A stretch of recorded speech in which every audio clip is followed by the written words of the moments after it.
how much will one pay in total if they invest a face value of £1,000,000 in the FXD1 2024-10?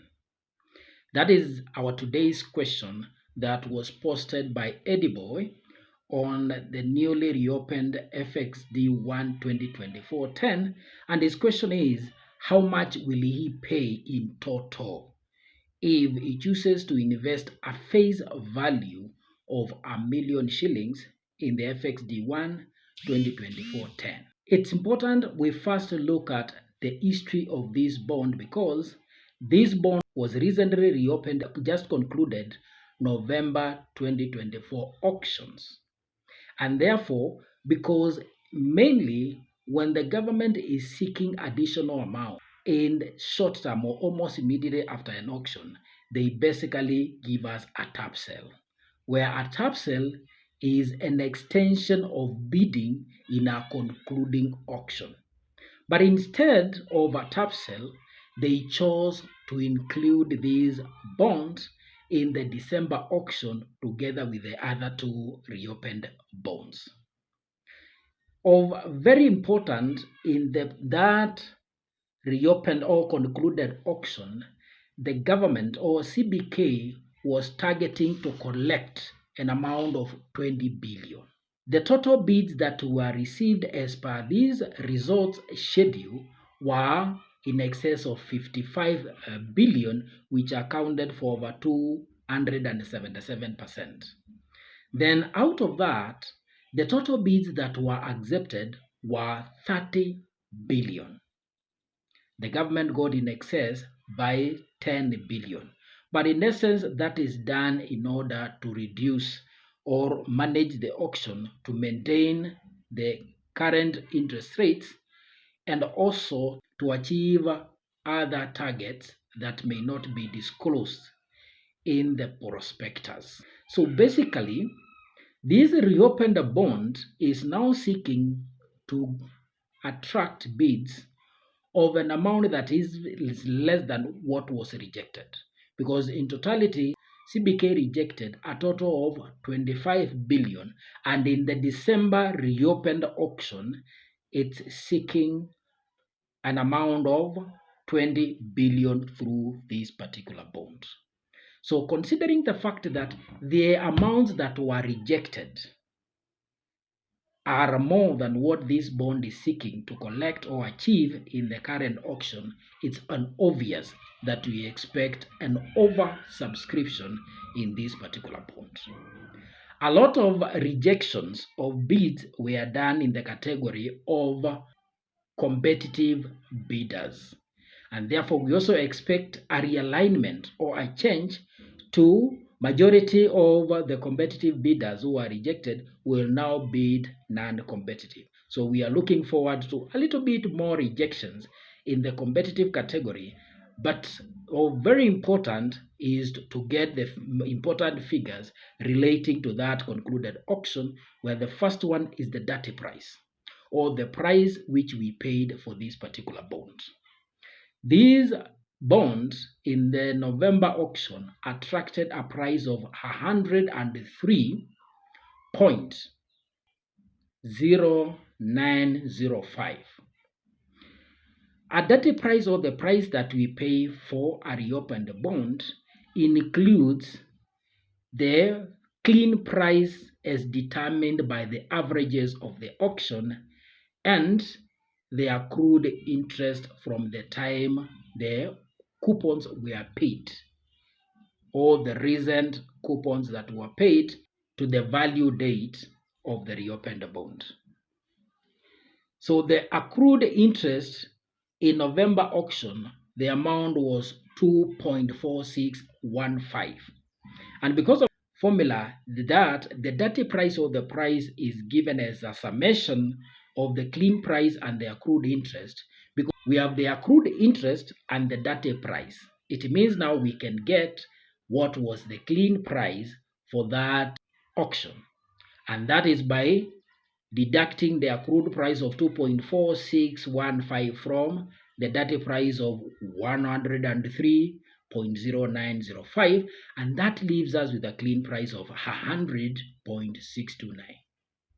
So that means that the previous auction, the auction in November, this bond attracted a significant or a marginal premium of 6.629 because the clean price was 100.629. Now that this bond has reopened again in December, and there are some key parameters that have changed because in November, at the time this bond was being reopened, during its bidding, the market interest rate was at 14.96, then it went down to 14.43. As market interest rates are coming down, bonds that have higher yield and coupons, their value goes up, and therefore means that their clean prices, if reopened, will also go up, or they will attract a premium. So this issue in the December auction, the market interest rates have continued with their declining trend because from the 14.43, the high came to 13.89. As at this moment when we are doing this video, we are at 13.294, and we expect before the close of this week will have gone down below the 13% mark. That declining interest rate, and secondly, the fact that this bond will attract oversubscription, that will push the price up. That demand is going to push this price up, and therefore there is no way we are going to get a clean price that is below 100 shillings. It's not possible. The other factor is that from the concluded auction, the market weighted average yield was at 16.1127, and to maintain that declining trend, the CBK appeared to have a deliberate effort to push down the interest rates, and by so doing, the rejected bids, apart from them being oversubscribed in that auction, a lot of bids were rejected on the competitive bidding category in order to manage to break down that weighted average yield from 16.1127 to a 15.8553. That is to say, the concluded auction, the accepted weighted average yield was 15.8553. If you look at this schedule of the expected weighted average yields in the December auction with respect to the FXD1 2024-10, which also reveals what is the accrued interest of 3.69 over 3.6922, you will realize that the November accepted weighted average yield stood at 15.8553. In the December auction, the averaged weighted yields of the auction, the figure that matches the 15.85 is already at 100.5. 100.5205 is at 100.5205. And that is if CBK is to maintain the accepted weighted average at the yield that they accepted in November. Because of that feature, that this could also have amounted to a tap sale. But they are bringing it as a new reopening because of that management of the declining trend. If the accepted weighted average yield was to be maintained at the same point, would already be at a price that is slightly higher than their dirty price that we had in November. Considering those figures, we project to have a clean price of 101 shillings per 100, and therefore if we add this accrued interest, we are projecting a price of 104.69.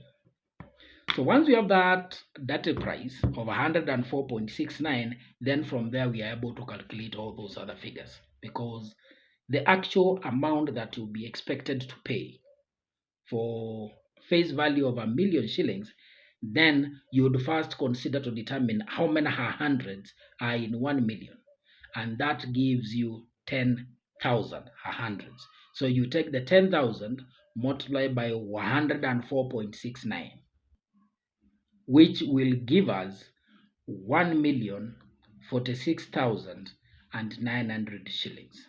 And therefore, in total, you will have purchased or invested that bond at a premium.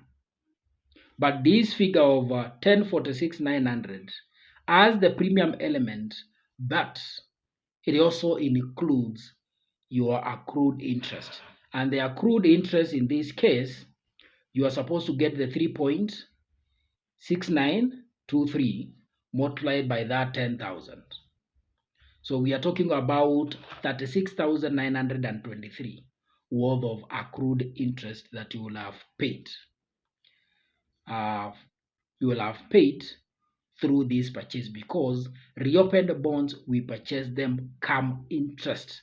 The term come interest, come means together with or in addition with the interest, because that interest that has accrued up to that time is supposed to be paid back to you in the next coupon date, whereas per the schedule, the next coupon date will be on 24th March of 2025.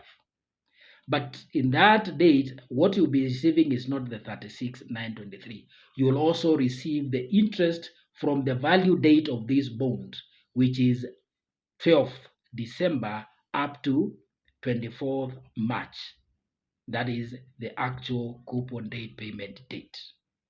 So in total, you'll be receiving 72,000 worth of coupon come March. And the reason why we are getting the 72 is because of our calculation. If you calculate the coupon amount related to these bonds, you are at a coupon of 16%, which is inclusive of the withholding tax. If you get a 16% of the 1,000,000 face value that you have invested, you get a total coupon of 160,000.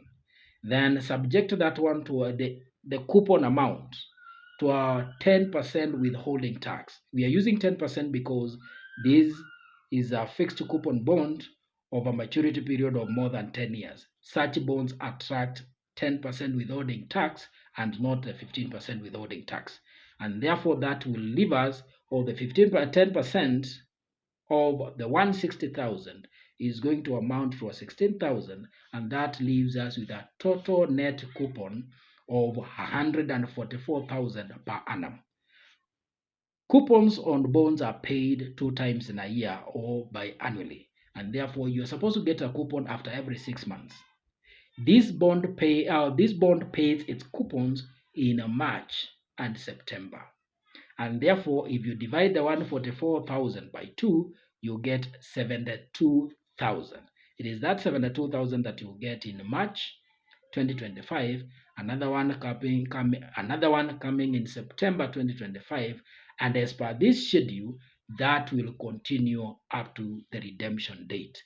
The last coupon is paid together with the face value of your investment or redemption of your capital. The same can be calculated by using the net coupon rate. And that would mean first we adjust the coupon of 16% with the 10% withholding tax to get the net coupon rate. And if you take a 10% of 16%, that gives you a 1.6%. And therefore the net coupon is 16% minus the 1.6%, and that will leave us with 14.4%. If you take 14.4% of 1,000,000, it will give you 144,000, and it's that 44,000 that we divided by 2 because of the biannual payment calendar to get a 72,000 each payout. So those are the calculations, and as per expectation of the channel, and as an answer to our own subscriber, Mr. Eddie Boy. Thank you for your question, and thank you for watching.